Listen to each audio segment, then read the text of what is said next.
Hello guys, welcome to all of you on my channel नेरी study. आपने अगर अभी तक इस चैनल को सब्सक्राइब नहीं किया है तो तुरंत इसे सब्सक्राइब करें। ज़्यादा से ज़्यादा वीडियो को लाइक करते रहें और शेयर करते रहें। आज का जो हमारा विषय है जिस पर हम चर्चा करेंगे वो है 30 महत्वपूर्ण प्रश्न जो कि संबंधित हैं मौर्य साम्राज्य से। तो आज हम मौर्य साम्राज्य के 30 महत्वपूर्ण प्रश्नों पर यहाँ पर चर्चा करेंगे। अब ये 30 महत्वपूर्ण प्रश्न हमारे लिए बहुत इम्पॉर्टेंट हैं क्योंकि ये बार बार परीक्षाओं में पूछे जाते हैं और इनसे संबंधित तथ्यों को घुमा फिरा कर हमारे समक्ष किसी न किसी रूप में प्रश्नों के माध्यम से हमसे पूछा जाता रहता है। तो ये प्रश्न हमारे लिए बहुत महत्वपूर्ण बन जाते हैं, इसीलिए आज हम इस वीडियो के माध्यम से इन 30 प्रश्नों को यहाँ पर कवर करेंगे। तो चलते हैं पहले प्रश्न की तरफ। पहला प्रश्न कहता है कि प्रथम भारतीय साम्राज्य स्थापित किया गया था। प्रथम भारतीय साम्राज्य किसके द्वारा स्थापित किया गया था? तो इसका सही उत्तर है चंद्रगुप्त मौर्य के द्वारा। चंद्रगुप्त मौर्य ने ही प्रथम भारतीय साम्राज्य की स्थापना की थी, क्योंकि और भी राजा हुए परंतु किसी ने इतने विशाल साम्राज्य पर अपना शासन नहीं स्थापित किया। जो चंद्रगुप्त मौर्य था इसने बहुत ही विशाल साम्राज्य की स्थापना की। इसका साम्राज्य कहते हैं ईरान तक फैला हुआ था, ईरान तक।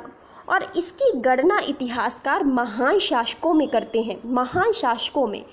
और ये भी एक तथ्य हमारे सामने निकल कर आता है कि जो चंद्रगुप्त मौर्य था इसका साम्राज्य ब्रिटिश साम्राज्य से भी ज़्यादा बड़ा साम्राज्य था। तो ऐसा ये प्रथम भारतीय साम्राज्य की स्थापना किसके द्वारा की गई? चंद्रगुप्त मौर्य के द्वारा की गई। प्रश्न संख्या 2 क्या कहता है? क्वेश्चन नंबर 2, किसके ग्रंथ में चंद्रगुप्त मौर्य का अलग ही रूप में वर्णन हुआ है? तो किसके ग्रंथ में चंद्रगुप्त मौर्य का अलग ही रूप में वर्णन हुआ है? इसका सही उत्तर है विशाख दत्त। विशाख दत्त ने चंद्रगुप्त मौर्य का एक अलग प्रकार से वर्णन किया है। कैसे? इसने अपनी इसकी पुस्तक है मुद्रा राक्षस। मुद्रा राक्षस में इसने चंद्रगुप्त मौर्य को नंदराज का पुत्र बताया। और उसके साथ साथ और क्या बताया? उसके साथ साथ ये भी बताया कि ये जो चंद्रगुप्त मौर्य था ये वृषल था और कुलहीन था। तो इस बात की पुष्टि हमें विशाख दत्त के मुद्रा राक्षस से ही हुई। इसके साथ साथ विशाख दत्त की अन्य पुस्तक कौन कौन सी हैं? तो इसकी अन्य पुस्तक है देवी चंद्रगुप्तम। इसके साथ साथ अभिसारिका बंधितक, ये भी इन्हीं की पुस्तक है। थर्ड क्वेश्चन क्या कहता है? थर्ड क्वेश्चन कहता है कि इनमें से कौन सबसे पुराना राजवंश है? कौन सबसे पुराना राजवंश है? तो इसका उत्तर है, पहली बात तो हमें क्रम से पता होना चाहिए कि सबसे पहले कौन सा राजवंश हुआ और इनमें सबसे पहले कौन सा हुआ और उसके बाद सबसे बाद में कौन सा हुआ। तो सबसे पहले मौर्य साम्राज्य हुआ और मौर्य साम्राज्य ही सबसे प्राचीन राजवंश है। अब ये कितना प्राचीन है कि 323 ईसा पूर्व से 184 ईसा पूर्व तक मौर्य साम्राज्य रहा। और मौर्य राजवंश की स्थापना किसके द्वारा की गई थी? चंद्रगुप्त मौर्य के द्वारा की गई थी। इनका क्रम क्या क्या है? सबसे पहले मौर्य साम्राज्य, उसके बाद कुषाण वंश, उसके बाद गुप्त वंश और सबसे अंत में इनमें वर्धन वंश हुआ, हर्षवर्धन वाला। और इसी क्रम में मैंने इनको पढ़ाया है, तो आप वीडियो को जाकर के देखें, नोट्स बनाएं और कॉन्सेप्ट्स को क्लियर करके ही प्रश्न करें, तो वो आपके लिए और ज़्यादा बेहतर हो जाएगा क्योंकि आपको चीज़ें पहले से याद होंगी और जैसे ही आप प्रश्न देखेंगे तो आप तुरंत उसका उत्तर दे सकेंगे। तो थ्योरी पढ़ना बहुत ही ज़्यादा ज़रूरी है। चलते हैं प्रश्न संख्या 4 की तरफ। प्रश्न संख्या 4 कहता है सैंड्रो-कोट्स से चंद्रगुप्त मौर्य की पहचान किसने की? सैंड्रो-कोट्स से चंद्रगुप्त मौर्य की पहचान किसने की? इसका सही उत्तर है विलियम जोन्स। विलियम जोन्स एकदम सही उत्तर है। विलियम जोन्स ने ही चंद्रगुप्त मौर्य को सैंड्रो-कोट्स बताया। इसके साथ साथ एरियन और प्लूटार्क ने चंद्रगुप्त को एंड्रो-कोट्स बताया। विलियम जोन्स ने सैंड्रो-कोट्स बताया और एंड्रो-कोट्स बताया किसने? एरियन और प्लूटार्क ने। प्रश्न संख्या 5 की तरफ चलते हैं। किसने सिकंदर और सैंड्रो-कोट्स की भेंट का उल्लेख किया? किसने सिकंदर और सैंड्रो-कोट्स की भेंट का उल्लेख किया है? इसका सही उत्तर है जस्टिन ने। जस्टिन ने सैंड्रो-कोट्स और सिकंदर की भेंट का उल्लेख किया है। आज थोड़ा गाड़ियों का साउंड आपको लगेगा क्योंकि सुबह सुबह के समय मतलब जो लोग जाते हैं वो काफ़ी ज़्यादा रहता है। दोपहर में माहौल शांत रहता है, अभी सुबह सुबह का टाइम है तो मे बी थोड़ा सा साउंड प्रॉब्लम रह सकता है। आई होप कि आप कोऑपरेट करेंगे। तो इसने सिकंदर और सेंड्रोकोट्स के भेंट का उल्लेख किया था। किसने? जस्टिन ने बताया था कि ये दोनों की एक भेंट हुई थी। सेंड्रोकोट्स अर्थात चंद्रगुप्त मौर्य और सिकंदर महान, जिनके बारे में हमें इतिहास से कोई भी साक्ष्य नहीं मिले, कहीं इनके नाम का उल्लेख नहीं हुआ है। चाणक्य के बचपन का नाम क्या था? चाणक्य के बचपन का नाम क्या था? अब ये चाणक्य कौन था? तो ये चाणक्य किनका मंत्री था? चंद्रगुप्त मौर्य का मंत्री था, जिसके कहने पर ही किसने? चंद्रगुप्त मौर्य ने मौर्य साम्राज्य की स्थापना की थी। तो चंद्रगुप्त मौर्य को जो साथ दिया था वो चाणक्य ने ही दिया था। तो चाणक्य ऋषि चाणक्य के पुत्र थे, और ऋषि चाणक्य ने ही इनका नाम विष्णुगुप्त रखा था। तो इनके बचपन का नाम विष्णुगुप्त था, और जो कि ऋषि चाणक्य के द्वारा रखा गया था। इसी के बाद चाणक्य से इनका नाम चाणक्य हो गया। कौटिल्य का अर्थशास्त्र है एक। कौटिल्य का अर्थशास्त्र क्या है? इसमें किसका वर्णन किया गया है? क्योंकि अर्थशास्त्र कौटिल्य के द्वारा रचित एक पुस्तक है, जिसमें शासन के सिद्धांत की ये पुस्तक है। शासन के सिद्धांतों का इसमें वर्णन किया गया है। चंद्रगुप्त मौर्य से संबंधित ये नाटक नहीं है, ना कि ये आत्मकथा है, ना ही ये चंद्रगुप्त मौर्य के इतिहास से संबंधित है, बल्कि ये एक ऐसी पुस्तक है जो संबंधित है किससे? शासन के सिद्धांतों से संबंधित है। नाम इसका अर्थशास्त्र जरूर है, परंतु ये शासन के सिद्धांतों से संबंधित पुस्तक है। इसमें सप्तांग सिद्धांतों का वर्णन किया गया है, और वह सप्तांग सिद्धांत है राजा हुआ, अमात्य, जनपद, दुर्ग, कोश, दंड और मित्र। इस प्रकार के 7 सप्तांग सिद्धांतों का वर्णन कौटिल्य के अर्थशास्त्र से हमें मिलता है। प्रश्न संख्या 8 क्या कहता है कि पाटलिपुत्र में स्थित चंद्रगुप्त मौर्य का महल मुख्यतः बना था। पाटलिपुत्र में स्थित चंद्रगुप्त मौर्य का महल किससे बना हुआ था? तो इसका सही उत्तर है कि ये महल लकड़ी का बना हुआ था। लकड़ी का महल, और इसके अवशेष हमें कहाँ से मिले हैं? तो बिहार में पटना अर्थात पाटलिपुत्र के समीप बुलंदी बाग और कुम्भहार में जब खुदाई की गई तो वहाँ से एक विशाल लकड़ी के महल के अवशेष प्राप्त हुए, जिससे पता चलता है कि ये चंद्रगुप्त मौर्य का महल था, इतना विशाल, जो कि लकड़ी का बना हुआ था। और चलते हैं प्रश्न संख्या 9 की तरफ। प्रश्न संख्या 9 कहता है कि बुलंदी बाग प्राचीन स्थान कहाँ पर स्थित है? अभी मैंने बताया कि पाटलिपुत्र के बुलंदी बाग और कुम्भहार से लकड़ी का महल मिला, तो बुलंदी बाग कहाँ पर होगा? बुलंदी बाग पाटलिपुत्र में होगा, अर्थात पटना में, वर्तमान पटना में। और ये पटना किन नदियों के संगम पर बसा हुआ है? तो गंगा और सोन नदी के संगम पर बसा हुआ है। एक और महत्वपूर्ण प्रश्न आपको पता चल गया। प्रश्न संख्या 10 की तरफ चलते हैं कि किस मौर्य शासक ने दक्कन विजय की थी? किस मौर्य शासक ने दक्कन विजय की थी? तो ये दक्कन विजय की गई थी चंद्रगुप्त मौर्य के द्वारा। इतिहासकार यही कहते हैं कि ये दक्षिण विजय या दक्कन विजय चंद्रगुप्त मौर्य ने की थी। और इस संदर्भ में अशोक के अभिलेख, जैन एवं तमिल साक्ष्यों से हमें जानकारी भी मिलती है। प्रश्न संख्या 11 की तरफ चलते हैं। 11th क्वेश्चन कहता है कि किस अभिलेख से पता चला कि चंद्रगुप्त मौर्य का प्रभाव पश्चिम तक था? किस अभिलेख से हमें पता चला कि चंद्रगुप्त मौर्य का प्रभाव पश्चिम तक था? तो ये अभिलेख था रुद्रदामन का जूनागढ़ अभिलेख। अत्यंत महत्वपूर्ण प्रश्न हमारे लिए, और उसके साथ साथ ये अभिलेख भी हमारे लिए उतना ही महत्वपूर्ण है। तो 150 ईस्वी के रुद्रदामन के जूनागढ़ अभिलेख में आनर्त और सौराष्ट्र प्रदेश में, कहाँ पर? आनर्त और सौराष्ट्र प्रदेश में चंद्रगुप्त मौर्य के प्रांतीय राज्यपाल पुष्यगुप्त द्वारा एक सिंचाई के लिए एक वो नहर खुदवाई गई थी, इसका भी हमें पता चलता है। और ये भी पता चलता है कि ये पश्चिम भारत का ये भाग किसके शासनाधीन था? तो मौर्य साम्राज्य के शासनाधीन था।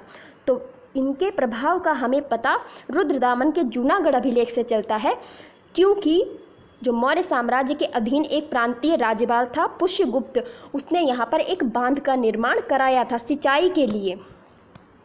तो प्रश्न संख्या 12 की तरफ चलते हैं। निम्न में से कौन सा क्षेत्र अशोक के साम्राज्य में शामिल नहीं था? कौन सा क्षेत्र अशोक के साम्राज्य में शामिल नहीं था?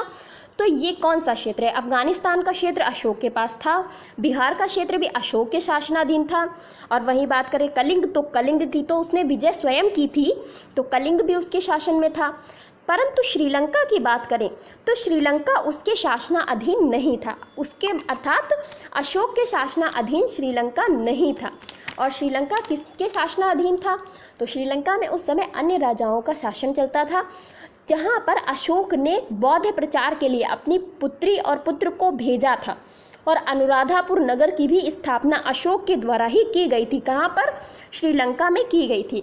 तो अशोक के साम्राज्य में श्रीलंका शामिल नहीं था। चलते हैं अगले प्रश्न की तरफ। ये कहता है प्रश्न संख्या 13 कि अशोक ने बौद्ध होते हुए भी हिंदू धर्म में आस्था नहीं छोड़ी। इसका प्रमाण है। इसका क्या प्रमाण है कि अशोक ने बौद्ध धर्म अपनाया था ना, कलिंग विजय के बाद वो बौद्ध धर्म में शामिल हो गया, परंतु वो हिंदू धर्म में भी बना रहा, उसने आस्था नहीं छोड़ी। तो ये पता चलता है हमें देवनाम प्रिय की उपाधि से, अर्थात देवताओं में प्रिय, देवनाम प्रिय की उपाधि से हमें पता चलता है कि इसने हिंदू धर्म में अपनी आस्था नहीं छोड़ी। अशोक जो था वो 273 ईसा पूर्व के लगभग मगध के सिंहासन पर बैठा और उसके अभिलेखों में सर्वत्र उसे देवनाम प्रियदसी इस तरह से वर्णित किया गया है, और इसका अर्थ है देवताओं का प्रिय या देखने में सुंदर। तो इससे पता चलता है कि हिंदू धर्म में उसकी आस्था बनी रही, जबकि उसने बौद्ध धर्म अपना लिया था। प्रश्न संख्या 14 है कि रज्जुक कौन थे? रज्जुक कौन होते थे? ये प्रश्न संख्या 14 है। तो ये मौर्य शासन के अधीन अधिकारी जो होते थे उन्हें रज्जुक कहा जाता था। अशोक के अभिलेखों में रज्जुक नामक अधिकारी का वर्णन किया गया है। तो अशोक के अभिलेख में रज्जुक का वर्णन किया गया है और ये मौर्य शासन के अधीन अधिकारी थे।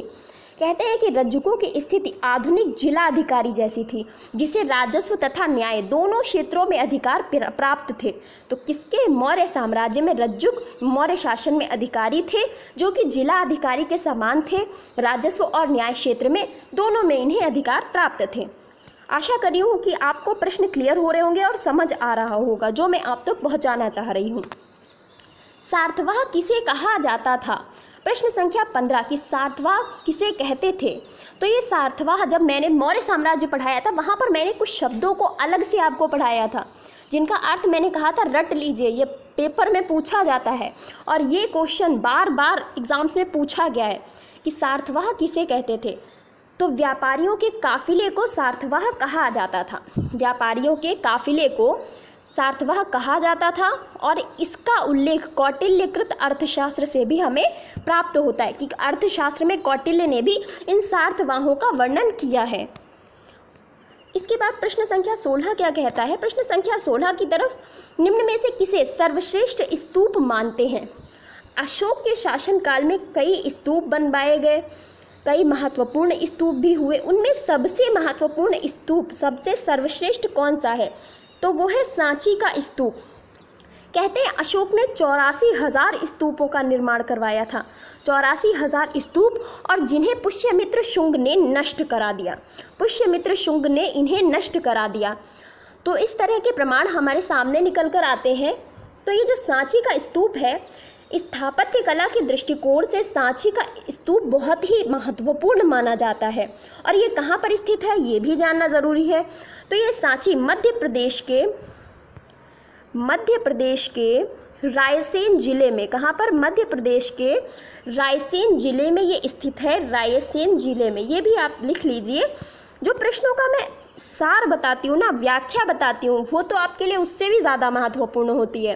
तो ये सांची का स्तूप मध्य प्रदेश के रायसेन जिले में स्थित है और इसका निर्माण अशोक ने कराया था, ऐसा हमें इतिहासकारों के माध्यम से पता चलता है।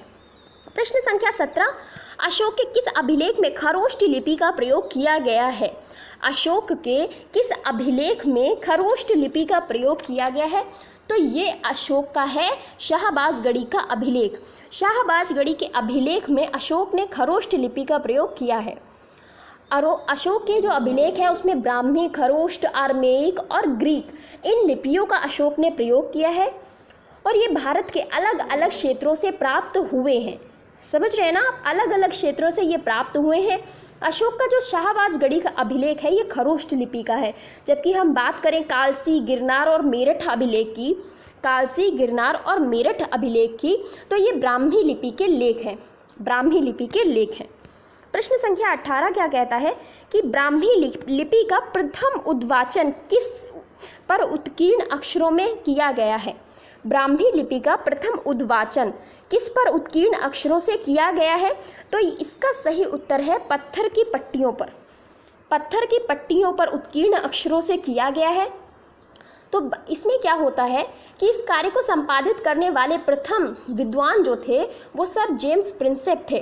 जिन्होंने अशोक के अभिलेखों को पढ़ने का मतलब उनको श्रेय जाता है। जेम्स प्रिंसेप ने इनके अभिलेखों को पढ़ा था, अशोक के अभिलेखों को। जबकि बात करें कि किसने इनके अभिलेखों को खोजा था, तो टी फैंथलर ने इनके अभिलेखों को खोजा था। और सबसे पहले पढ़ा किसने था? तो जेम्स प्रिंसेप ने पढ़ा था। पत्थर की पट्टियों पर ये उत्कीर्ण अक्षर किए गए थे। प्रश्न संख्या 19, वह स्थान जहाँ से पाक अशोक ब्राह्मी लिपि का पता चलता है। वह स्थान जहाँ से पाक अशोक ब्राह्मी लिपि का पता चलता है, इसका सही उत्तर है अनुराधापुर। अनुराधापुर अर्थात श्रीलंका। पाक अशोक ब्राह्मी लिपि का पता हमें श्रीलंका के अनुराधापुर से चला। कुछ और स्थानों के अभिलेखों से इस प्रकार की लिपि के साक्ष्य मिले हैं, जिनमें कौन कौन से शामिल हैं? जिनमें पिपरहवा, सौहगौरा और महास्थान। पिपरहवा, सौहगौरा और महास्थान से भी हमें इस प्रकार की लिपि का पता चला है।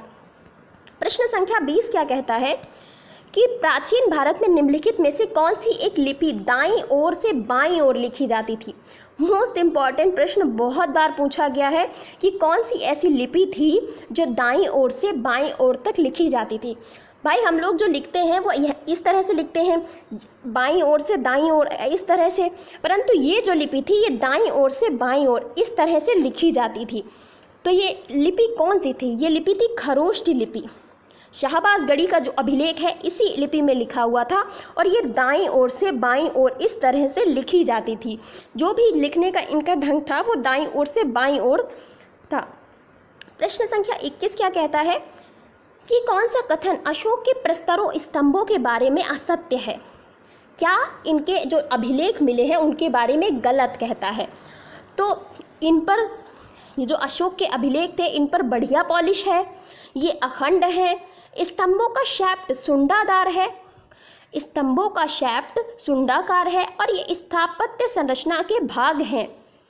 तो इसमें जो गलत है वो ये है कि अशोक के प्रस्तर प्रस्तर स्तंभ हैं ये स्थापत्य संरचना के भाग नहीं हैं। ये स्थापत्य संरचना के भाग नहीं है बल्कि ये पृथक रचनाएं हैं, ये अलग ही प्रकार की रचनाएं हैं।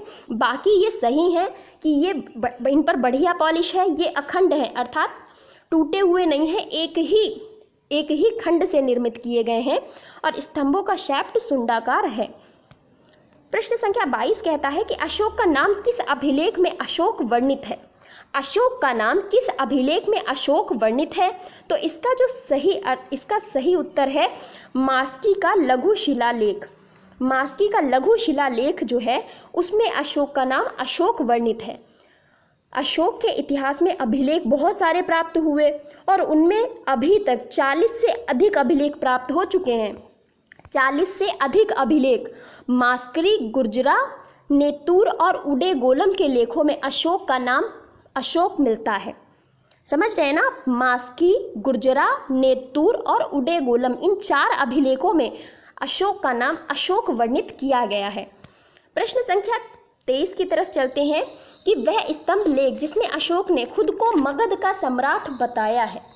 वह स्तंभ लेख जिसमें अशोक ने स्वयं को मगध का सम्राट बताया है।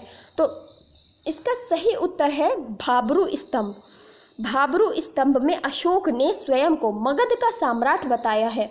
और क्या लिखा है उसमें, कुछ उनकी जो भाषा है थोड़ी सी अलग है, पियदसी, लाजा, मागधम इस तरह से कुछ शब्द लिखे हुए हैं, मुझे याद नहीं है। तो उसमें उसने बताया है कि अशोक बौद्ध धर्मावलंबी था और वो मगध का सम्राट था। कहाँ का? मगध का सम्राट था। तो भाब्रू स्तंभ से हमें पता चला कि अशोक ने वहाँ खुद को मगध का सम्राट बताया है। प्रश्न संख्या 24, उत्तराखंड में अशोक का शिलालेख कहाँ से प्राप्त हुआ है? अशोक के जो शिलालेख थे, स्तंभ लेख थे, ये अलग अलग स्थानों से प्राप्त हुए। तो अशोक का जो एक शिलालेख था वो उत्तराखंड से प्राप्त हुआ था, और उत्तराखंड के भी कालसी से प्राप्त हुआ था। कहाँ से? कालसी से ये प्राप्त हुआ था हमें। तो उत्तराखंड के कालसी से अशोक का शिलालेख हमें मिला है। 25वां क्वेश्चन, अशोक के कौन से शिलालेख संगम राज्य के बारे में वर्णन करते हैं? अशोक के कौन से शिलालेख संगम राज्य के बारे में वर्णन करते हैं? इसका सही उत्तर है दूसरा और 13वां शिलालेख। दूसरा और 13वां शिलालेख जो है संगम राज्यों के बारे में वर्णन करते हैं। और ये संगम राज्य कौन कौन से हैं? तो चोल,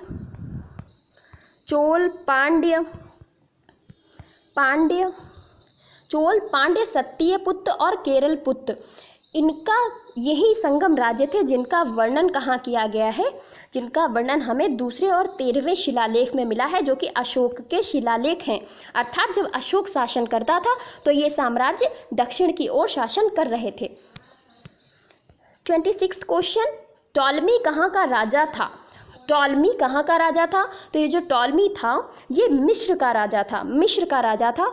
मौर्य शासक अशोक के 13वें शिलालेख से हमें ज्ञात होता है कि अशोक के 5 यवन राजाओं के साथ मैत्रीपूर्ण संबंध थे।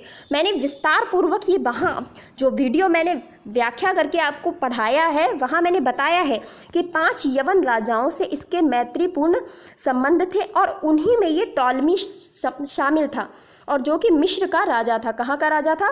मिस्र का राजा था। प्रश्न संख्या 27, अशोक का समकालीन तुर्मे कहाँ है? मतलब कहाँ का राजा था? अशोक का समकालीन तुर्मे कहाँ का राजा था? तो ये तुर्मे कहाँ का राजा था? ये भी एक प्रश्न बनता है। ये तुर्मे मिस्र का राजा था, ये भी मिस्र का राजा था, और तुर्मे ही टॉलमी था। और टॉलमी द्वितीय या फिलाडेल्फस ये मिस्र का राजा था, और अशोक का समकालीन था, अशोक का मित्र था। प्रश्न संख्या 28 क्या कहता है कि मेगस्थनीज ने भारतीय समाज को कितनी श्रेणियों में विभाजित किया था? मेगस्थनीज जिसने इंडिका नामक पुस्तक की रचना की, ये अशोक के शासनकाल में भारत आया था, और इसको ये दूत दूत के रूप में इसे भेजा गया था, और इसने भारतीय समाज को कितनी श्रेणियों में विभाजित किया था? प्रश्न यही पूछ रहे हैं। तो भारतीय समाज को 6 श्रेणियों में इसने विभाजित किया था। दार्शनिक, कृषक, पशुपालक, कारीगर, योद्धा, निरीक्षक और मंत्री। इस तरह की ये कुछ 7 श्रेणियों में विभाजित किया था। 6 नहीं, इसका उत्तर होगा 7 श्रेणियों में। 7 श्रेणियों में इसे विभाजित किया था, और ये 7 श्रेणियां थी दार्शनिक, कृषक, पशुपालक, कारीगर, योद्धा, निरीक्षक और मंत्री। ये कुल 7 श्रेणियां थीं जिसमें इसने विभाजित किया था। और साम्राज्य की और भी व्यवस्था का उल्लेख किया था कि दास प्रथा नहीं थी उस समय शासनकाल में, और उसके साथ साथ ये भी बताया था कि मौर्य काल में कोई भी व्यक्ति ना तो जाति से बाहर विवाह कर सकता था और ना ही उससे भिन्न कोई पेशा अपना सकता था। तो मतलब जो जिस जाति का था उसे वही पेशा अपनाना पड़ता था, और वो जाति से बाहर विवाह भी नहीं कर सकता था। ये सब हमें कहाँ से पता चला? मेगस्थनीज की इंडिका से पता चला। प्रश्न संख्या 29, भाग व बलि क्या थे? भाग व बलि क्या थे? तो इसका सही उत्तर है ये राजस्व के स्रोत थे। भाग और बलि राजस्व के स्रोत थे। अर्थशास्त्र से ज्ञात होता है कि राजा जो होता था वो भूमि का मालिक होता था, सब कुछ राजा का ही होता था, और वो भूमि से उत्पादन जो भी होता था उसके एक भाग का अधिकारी होता था। इस कर को भाग कहते थे, और बलि भी राजस्व का ही स्रोत माना जाता था। प्रश्न संख्या 30 की तरफ चलते हैं कि मौर्य काल में सीता से क्या तात्पर्य था? मौर्य काल में सीता किसे कहा जाता था? तो राजकीय भूमि से प्राप्त आय को सीता कहा जाता था। जो राजकीय भूमि होती थी, जो राजा के अधीन होती थी, उससे जो आय प्राप्त होती थी उसे सीता कहा जाता था। और ये था हमारा आज का अंतिम प्रश्न। आशा करती हूँ कि ये सभी प्रश्न आपको समझ आए होंगे और अच्छे लगे होंगे। वीडियो को लाइक कर दीजिए, ज़्यादा से ज़्यादा शेयर करते रहिए और बने रहिए नेरी स्टडी के साथ। Thank you so much.